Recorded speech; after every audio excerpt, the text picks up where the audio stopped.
There's a specific kind of year that doesn't just take things from you. It takes the ground out from under you, one piece at a time, until you're standing on nothing. Mine started in March, when my wife of 46 years stopped waking up beside me. It continued in July, when a letter arrived telling me the pension I'd paid into for 33 years had collapsed along with the company that promised it to me. And it finished in October, when the bank took the house, the same house where I'd carried my wife over the threshold in 1979. By the time the leaves fell that year, I had nothing left with my name on it except a storage unit, a folding chair, and a body that was 74 years old and didn't know what it was supposed to do next. I want to tell you what I did with the nothing that was left, because 18 months later, I'm sitting on a porch in a country I'd never once thought about before that year, and for the first time since March, I woke up this morning without dreading the day. If you've ever lost everything at once, or you're afraid you might, stay with me. This isn't a story about how tragedy made me stronger. I don't believe that story, and I don't think you should either. This is a story about what happens after the tragedy, when you're still standing there, and you have to decide what comes next. I need to tell you about the life I had, because you can't understand the size of the hole without understanding what used to fill it. My name is Frank. I spent 33 years as a machinist for a manufacturing company 2 towns over, the kind of job that doesn't exist much anymore, where you learn one trade and stay with it your whole working life. I wasn't a manager. I never wanted to be. I liked the work itself, the precision of it, the satisfaction of a part machined exactly right. The company had a pension plan, the old-fashioned kind, and every year at my review they'd remind me, "Stick with us, and you'll retire comfortable." I believed them. Why wouldn't I? My father had believed the same promise from his own employer, and it had held. My wife, Margaret, taught 3rd grade for 29 years in the same school district. We met at a church dance when I was 22 and she was 20, and I knew within 3 months that I wasn't going to spend my life looking for anyone else. We married in 1979, bought a small 3-bedroom house with a yard big enough for a garden, and raised 2 children in it, a son who moved out west for work, and a daughter who settled 2 hours away with her own family. But Margaret and I built a rhythm over those decades that I didn't appreciate until it was gone. Coffee together every morning at 6:15. Her crossword, my sports section, at the same kitchen table for 40 years. Sunday drives with no destination. A garden she tended every spring like it was a living member of the family. We weren't wealthy. We didn't need to be. We had each other. A paid-off mortgage by our mid-50s, and a pension I trusted the way you trust gravity, without thinking about it, because it had simply always been there. I retired at 71. Margaret had retired 6 years before me. We had 3 years of exactly the retirement we'd planned. Gardening, grandchildren visiting on weekends, a modest trip to see the ocean every summer. I remember thinking, more than once, that I'd done everything right. Worked hard, saved what I could, stayed married to the same woman for over 4 decades, paid off the house. I thought I'd earned the version of old age, where nothing else was supposed to go wrong. I was wrong about that, and I found out in the cruelest possible order. Margaret had a heart condition we'd managed for years. Nothing that seemed urgent. Nothing the doctors ever described as a countdown. She went to bed on a Tuesday complaining of being unusually tired, and she never woke up. The doctor called it as peaceful a death as exists, and I believe he meant it kindly. But there's nothing peaceful about waking up next to someone you've shared a bed with for 46 years and understanding, in the space of about 4 seconds, that the rest of your life just changed shape entirely. I won't spend long on this part, because I think anyone who's lost a spouse of that many years knows there aren't words for it, and anyone who hasn't won't fully understand them anyway. I'll say only this. The hardest part wasn't the funeral, or the sympathy cards, or the casseroles from neighbors that stopped coming after 3 weeks. The hardest part was the coffee. 6:15 every morning, alone, at a table built for 2 people's crosswords. I want to be honest about something most of these stories skip over. Grief doesn't pause your mail. 4 months after Margaret's funeral, while I was still learning how to be a widower, a letter arrived from the company I'd given 33 years of my working life to. I remember opening it standing in the kitchen, still in my robe, and reading the same paragraph 4 times because my mind refused to process it the first 3. The pension fund had been underfunded for years.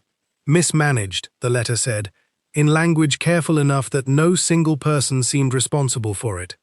The company had filed for something called a distress termination.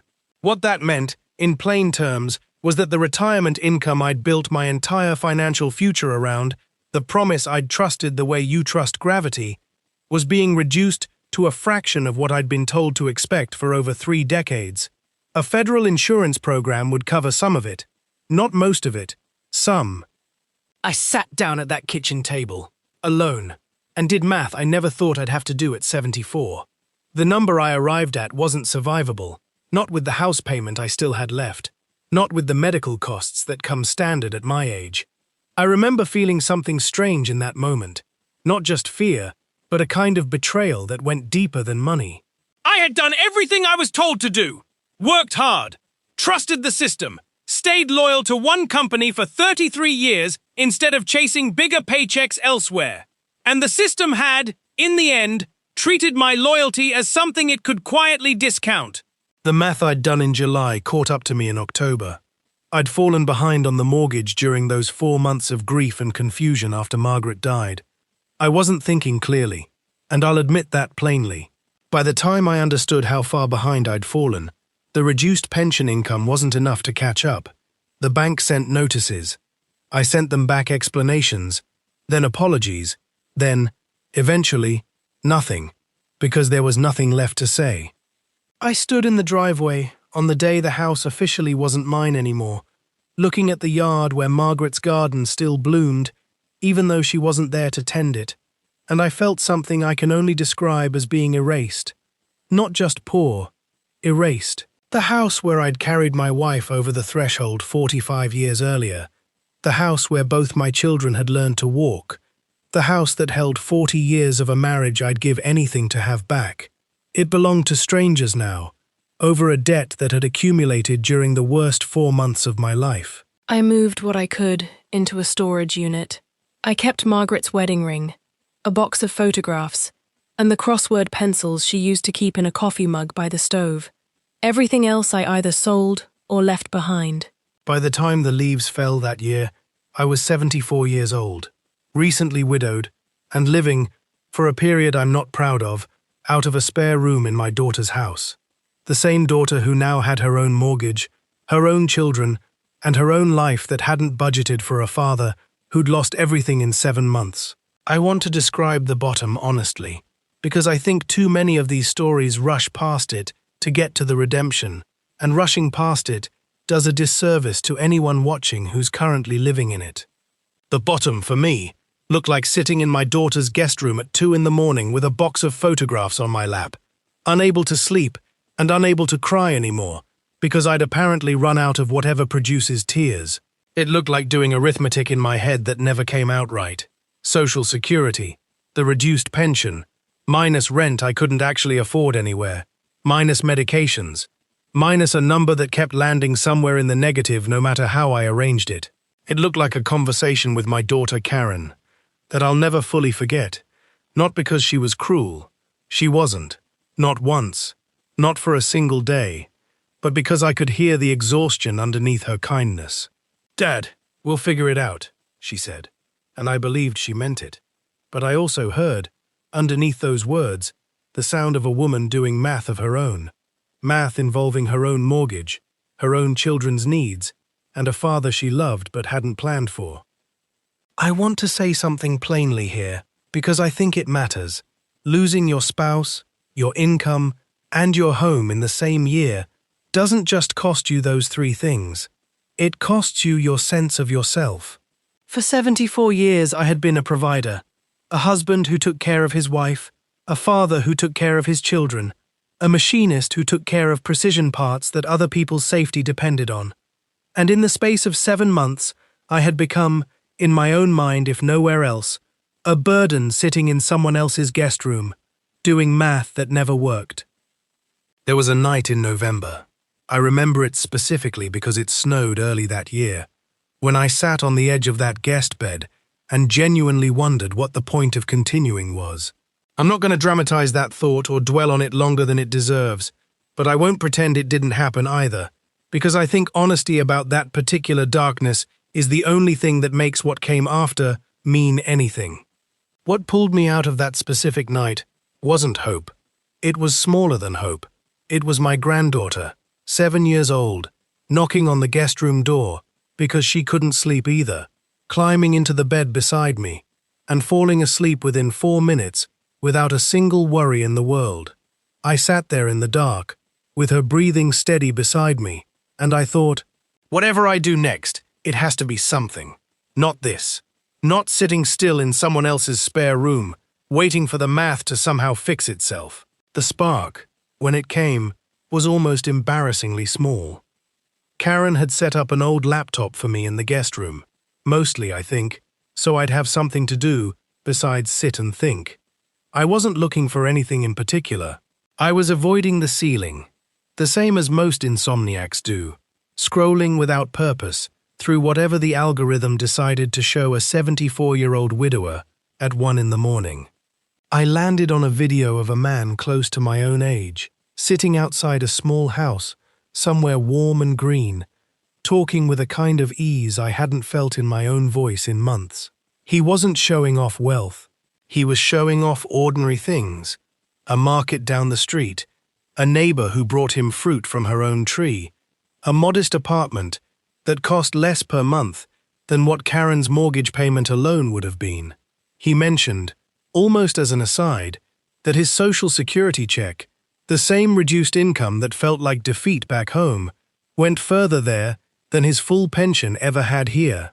I watched the whole video. Then I watched another.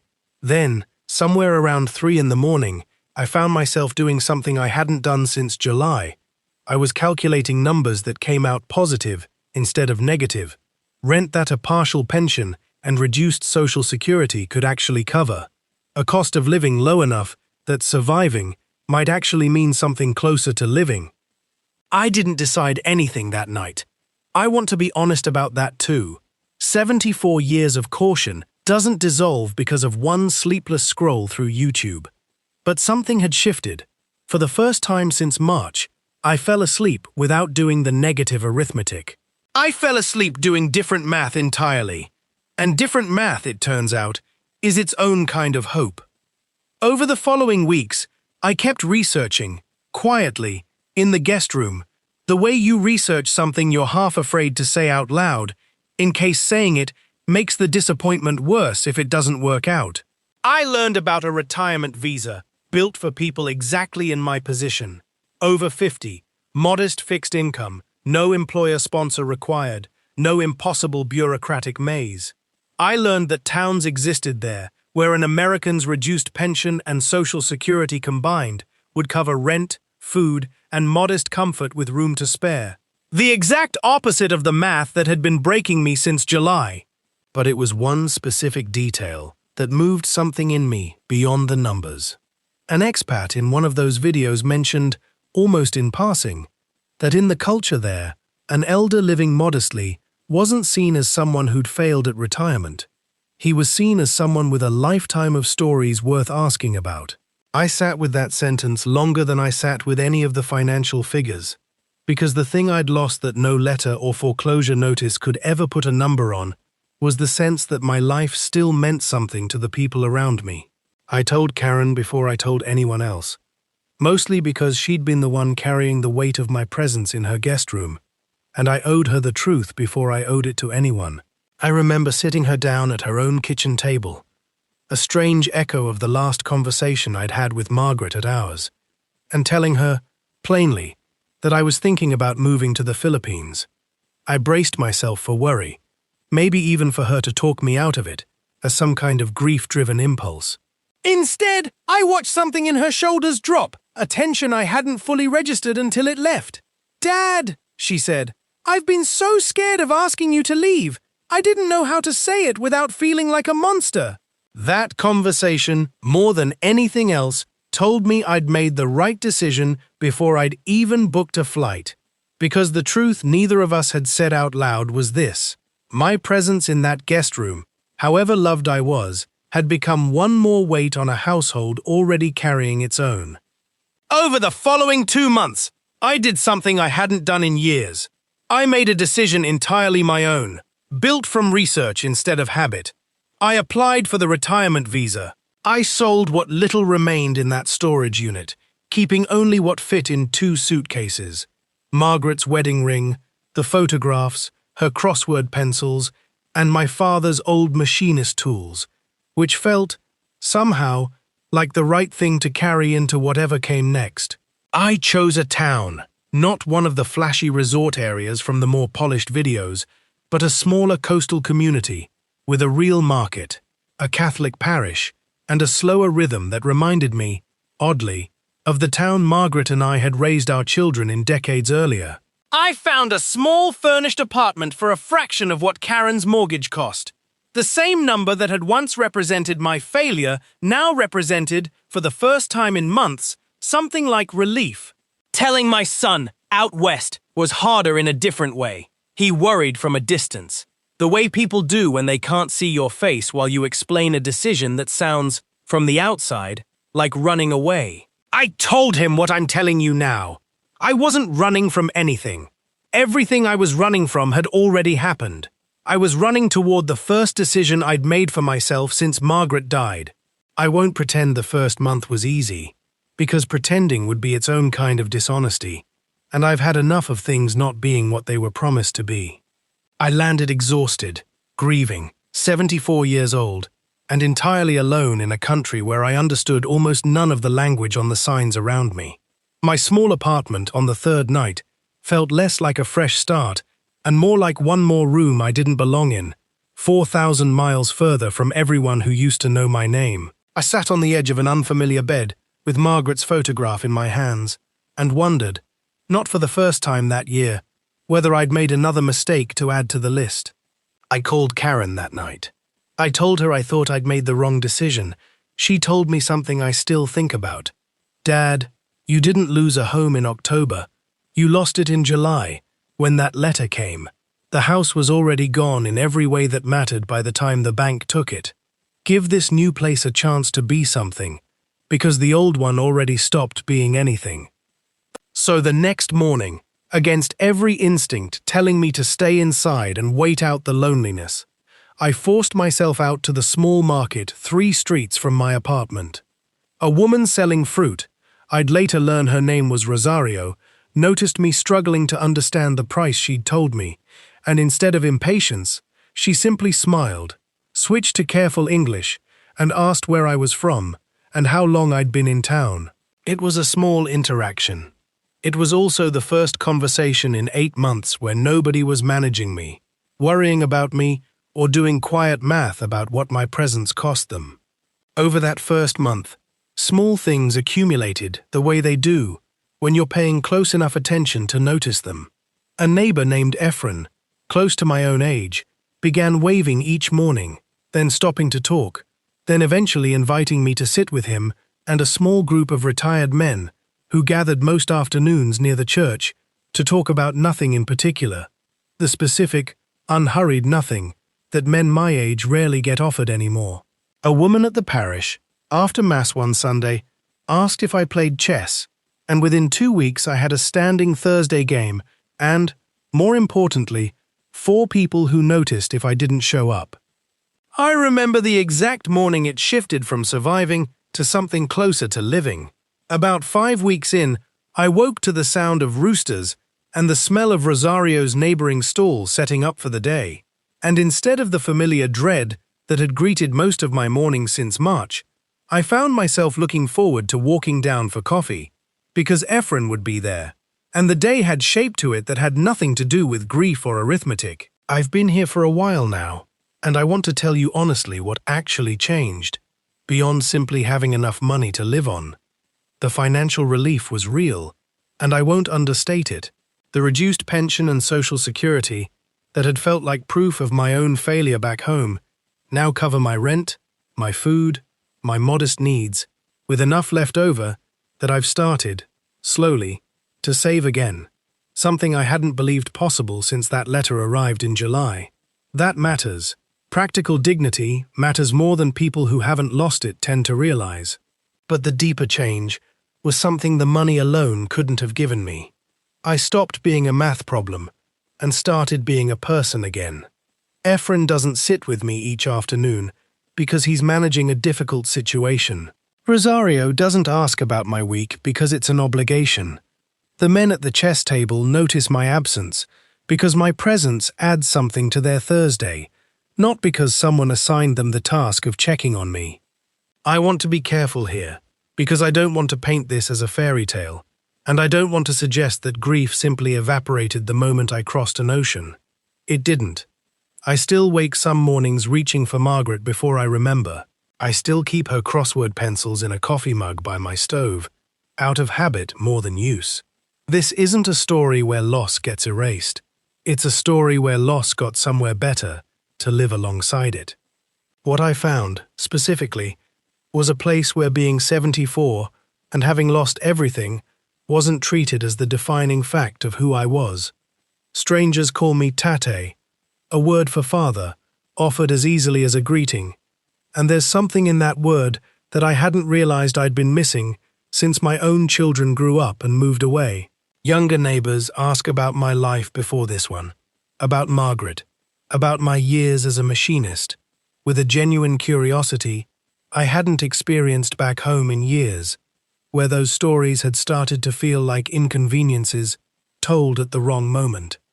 I found out, somewhere in that first year, that I still had things worth offering the world. Not money, not a pension that had failed me, but 46 years of marriage worth learning from, 33 years of a trade worth talking about, and a life that, despite everything it had taken from me in a single terrible year, still had something left to give other people. Karen and I talk every Sunday now. The same day Margaret and I used to take our aimless drives. She's visited twice, and both times I watched something ease in her that I don't think she even let herself feel while I was living in her guest room. She met Efren, sat through an entire chess game she didn't understand a single move of, and afterward told me something I've held on to since. Dad, I haven't seen you laugh like that since before Mum got sick. I don't think she meant it as an accusation, though it could have been one. I think it was simply Karen, finally, seeing her father as a person building something again, rather than a set of financial and emotional needs she'd been quietly absorbing, without ever complaining about it out loud. My granddaughter, the same one who climbed into that guest bed on the worst night of that entire year, writes to me now. Actual letters, her idea, because she said video calls don't feel like a real letter. I keep them in a drawer beside Margaret's wedding ring and my father's old machinist tools. I read them on the harder nights, the ones that still come sometimes, even here, even now. If you're watching this because you've lost something, a spouse, a home, the financial security you spent a lifetime building, I want to tell you something plainly, from someone who lost all three in the same terrible year. The loss doesn't go away. I'm not going to stand here and tell you it does, because that would be its own kind of lie, and I've had enough of promises that turned out to be worth less than what they claimed. What I can tell you is that the version of your life that ended doesn't have to be the only version left available to you. I was 74 years old, recently widowed, and sitting in a guest room doing arithmetic that never came out right, when I decided that whatever came next had to be something, not nothing. I'm not telling you the Philippines is the answer for everyone watching this. I'm telling you that somewhere out there are people and places ready to see the whole of who you are, not the loss that defines your paperwork, but the decades of a life that actually happened before the worst year came along. You have to be willing to go looking for it, even at 74, even after a year that took nearly everything with a name on it. The man who woke up this morning to roosters and the smell of Rosario's fruit stand setting up for the day, he's the one I plan on being for whatever years are left to me. Not the man doing arithmetic in a guest room, this one. If this story meant something to you, tell me in the comments what you're carrying right now. and whether you found anywhere that feels like it can hold it with you. I read every comment on these videos, and I promise you, whatever this last year has taken from you, you are not the only one sitting with that particular kind of empty. I'll see you in the next one.